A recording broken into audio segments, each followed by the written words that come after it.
Olá, meus amigos, minhas amigas. Um grande prazer estar falando com vocês mais essa vez. Meu nome é Edmar Santos e é um prazer recebê-lo aqui no nosso canal Evidências Médicas. Sempre tentando levar aí um pouco de lucidez para quem gosta de ciência, sobretudo na área médica, né? Sempre comentando os últimos acontecimentos no nosso campo, né? Então seja bem-vindo, você que não conhece o nosso canal, você que já conhece, ative o sininho, dê um like se gostar do vídeo, se não gostar, dê um dislike também, mas de qualquer jeito é bom tê-lo aqui conosco, não é? E hoje eu vou falar um assunto bastante relevante, claro, a Covid continua no epicentro de todas as discussões, todos os problemas, até porque é o problema central aqui no Brasil, epicentro da doença, junto com os Estados Unidos da América, né? Isso se dá, claro, pelo nosso tamanho da população, ser muito grande, e também pela forma como lidamos com o problema. Foi uma forma muito atabalhoada e o mundo inteiro reconhece isso. Não sou eu que estou falando, o mundo inteiro reconhece que houve uma falta de uma estrutura mais, vamos dizer assim, organizada no combate ao coronavírus, né? Então, tanto é que quando você faz uma leitura pelo número de mortes total e número de infectados, o Brasil está em segundo lugar, apenas atrás dos Estados Unidos. Mas quando faz também uma leitura por 100 mil habitantes, que seria mais legítima, mais honesta, o Brasil está em terceiro lugar, portanto, também não está nada bem. Não é nada para a gente se orgulhar, não. Nosso trabalho foi muito mal feito. Bom, graças a Deus existe o SUS, que muita gente fala mal, mas graças a Deus existe o SUS, o direito das pessoas foi preservado, de direito à vida, né? Então, isso é algo que a gente precisa aprender com essa pandemia. A meu ver, várias coisas eu acho que tem que trazer de aprendizado para a gente. Uma delas é que a gente pode viver com muito menos. Creio que todo mundo aprendeu isso. Depois nós precisamos nos comportar mais organizados como sociedade. Não pode ser essa coisa de cada um faz o que quer, respeitando as liberdades individuais. Existem liberdades individuais desde que elas não se sobreponham e coloquem a vida dos outros em risco. Isso não faz o menor sentido, né? Liberdade individual é uma coisa. Não posso ter liberdade individual para andar armado e matar uma pessoa, que vai ferir a minha liberdade individual. Onde já se viu isso? Está errado. Não é? Mas vamos lá. Vamos falar aqui de um assunto que teve espaço na mídia esses dias, na mídia mesmo leiga, e eu julgo ser bastante importante, sim. O Dr. Marcelo Queiroga, que é presidente da Sociedade Brasileira de Cardiologia, também é um das pessoas que acredita no potencial do uso da hidroxicloroquina em fases precoces para o tratamento do coronavírus, pelo menos nas manifestações dele.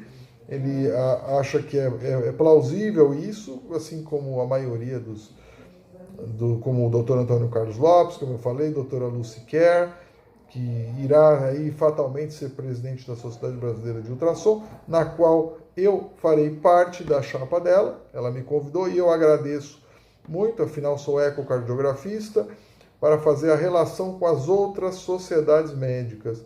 Enorme prazer, né, ser amigo aí da Lucy Kerr, pessoa que eu trabalho e conheço muito bem o trabalho dela, pessoa muito elogiável, e ela defensora lá da ivermectina, coisa que muita gente está usando, as farmácias estão encontrando até dificuldade de abastecimento, né? Aqui em São Paulo está difícil de encontrar ivermectina, né? Eu não contei para vocês, mas eu tenho feito uso sim, eu faço uso profilático. Cada um fala, tem evidência, Edmar? Não tem, mas eu tomo aí a cada 15 dias minha dosezinha, porque eu me encontro mais, realmente, me encontro mais exposto do que a maioria das pessoas, ainda visito hospitais, ainda faço tipo de atendimento, muitas vezes em domicílio, porque muitas pessoas doentes, acamadas que eu acompanho há muitos anos, às vezes 20 e poucos anos que eu acompanho, eu não vou deixar ela na mão nessa hora, não é mesmo? Mas vamos lá. Então, o que o Dr. Marcelo Queiroga aponta aqui para a gente, né? Aponta que, desde o começo da pandemia, de março até agora, houve um incremento, um aumento de mortes cardiovasculares aqui no estado de São Paulo, não apenas na capital, mas no estado de São Paulo, de ordem de 70%. Isso é horrível, horrível. Nos últimos 6 anos, nós tínhamos um certo platô no que diz respeito a mortes cardiovasculares, né? Não havia diminuído, mas também não havia aumentado. Quem havia diminuído foi o Distrito Federal, né? O Distrito Federal está de parabéns, havia reduzido, a gente já sabia isso nas curvas que tinham demonstrado. O resto, tudo estável em platô, né? Aqueles números que eu falei para vocês em outros vídeos, né? Enquanto a Europa tem 100 mortes cardiovasculares para cada 100 mil habitantes, o Brasil está em 250. Né? A Rússia, a Ucrânia, etc., está em 400 a 500. Então, nós estamos no bloco intermediário. Israel está com 100 também. Estados Unidos, 160. A gente tem como melhorar bastante o que estamos fazendo. Mas precisamos combater aí os fatores de risco. Né? Colesterol, pressão, tabagismo, sedentarismo, diabetes. Temos que correr atrás desses problemas. Mas aqui, o que explicaria esse aumento de 70% de doenças cardiovasculares? É bastante preocupante para quem é cardiologista. Isso aí é um atraso de vida, né?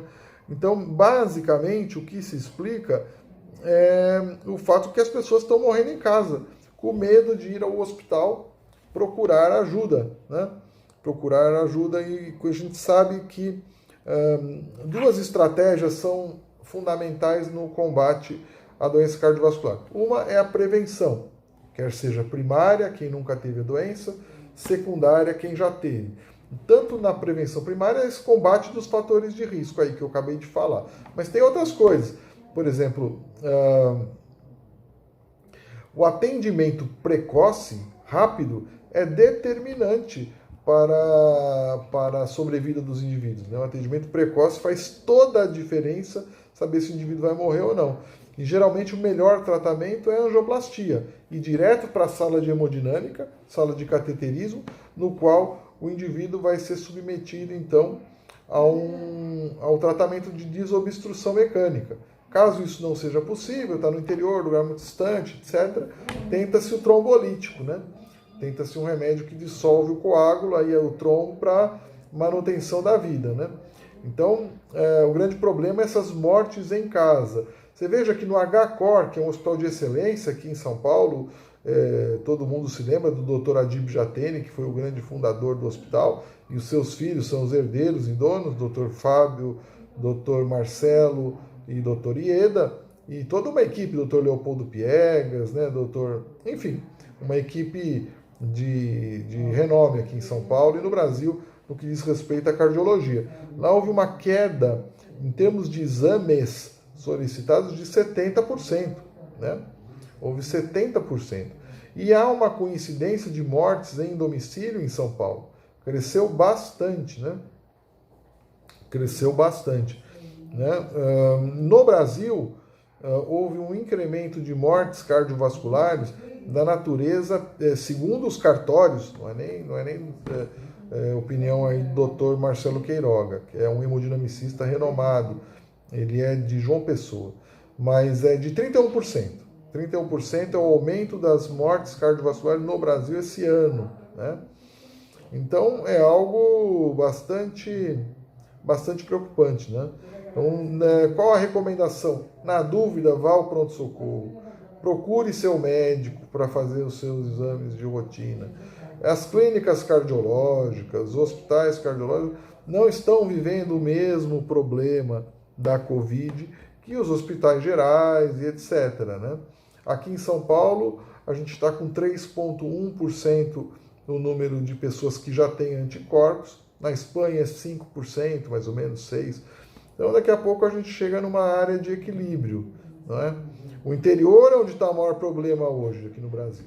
Todas as regiões do interior é onde está o maior entrave nosso, onde está a doença se proliferando feito louco. Então, e regiões onde não tem UTI, onde não tem vagas, onde, enfim, a qualidade não é análoga aqui à capital. Então tem que ficar esperto, isolamento social realmente é a única medida possível aí. Aqui também, claro, mas em tá menos grave a situação aqui, né? Do que nas regiões, a não ser nas periferias de São Paulo, ainda a coisa ainda é muito feia. Eu mesmo tive pacientes que, infelizmente, dado a ausência de retornos e etc., não por minha culpa, mas as pessoas mesmo relutam. Uma paciente teve um pequeno AVC, me ligou ontem e vai ter que vir aqui hoje, né, no consultório. Então teve um pequeno AVC decorrente de hipertensão não controlada adequadamente. Tudo indica, ou fibrilação atrial, vamos ter que ver. Mas veja, o frio, como tem aparecido agora, sobretudo as madrugadas, ele aumenta a pressão e aumenta o risco. A poluição também, na época do inverno, aumenta a viscosidade do sangue, e isso facilita o ambiente aterotrombótico, né, de risco de infarto, AVC e tal. Atendi agora há pouco também uma moça que ela vem com falta de ar, cansaço, e já teve 40 dias atrás ela teve a Covid-19, já foi tratada, tá legal, tal, né? Eu mesmo cuidei dela. Mas é aquela situação, a gente não sabe até que ponto existem sequelas do Covid a longo prazo, porque ela permanece ainda, apesar de já ter IgM normal, IgG positivo, ela permanece com falta de ar, cansaço, né? E algumas arritmias. Todos os familiares dela tiveram, ela foi a única familiar que tomou hidroxicloroquina, e, enfim, não sei se foi pela hidroxicloroquina, provavelmente não, mas é a única que evoluiu desta forma, pior do que os demais familiares. Então, isso para mim, é claro, é uma evidência anedótica? Sim, uma evidência anedótica. Mas né? É um relato aí deste caso que ela tomou hidroxicloroquina e evoluiu pior do que os outros familiares. Não em relação à Covid, mas sabe Deus se teve alguma sequela pulmonar? Vai fazer teste de função pulmonar, vamos investigar. O coração dela não justifica os sintomas que ela apresenta.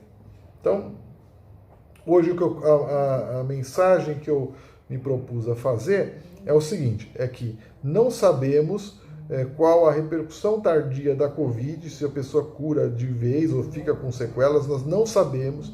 Qualquer um que fale não é verdade, né? Depois, a situação no interior é muito grave, interior de São Paulo, nosso estado, que a gente ama tanto, né? Ali cortado pela cicatriz do rio Tietê, todas as regiões, São José dos Campos, Ribeirão Preto, Rio Preto, Baixada Santista, Campinas, todas as nossas regiões, Araçatuba, região de Presidente Prudente, temos que ficar alertas, porque a situação... E o resto do Brasil também, né? O resto da interiorização do Brasil também, porque a situação é análoga do interior de São Paulo, né? Aquelas regiões onde não tiveram um contágio tão grande, está chegando lá, só aguardar, né? E a outra mensagem é que não deixe de procurar o hospital em casos de dúvidas cardiológicas. E agora, quais os sintomas são mais exuberantes? Aí complica. É o sintoma clássico de infarto, de angina de peito, é dor no peito, deflagrada por esforços físicos, com melhora ao repouso, pode acompanhar náuseas, vômitos, sudorese fria, palidez cutânea, mas em alguns grupos, falar que mulher é um grupo, metade da população. Em alguns grupos, mulheres, diabéticos, 8 a 9% da população, podem evoluir com sintomas muito diferentes, que a gente chama de equivalente isquêmico, ou seja, uma simples falta de ar, uma manifestação de cansaço, pode ser uma manifestação, enfim, de doença cardiovascular ali presente com todo o risco de morte cardiovascular, de acordo com a artéria que for acometida, não é? Então era isso que eu tinha para falar para vocês. Tenham um ótimo dia, um grande abraço. Tchau.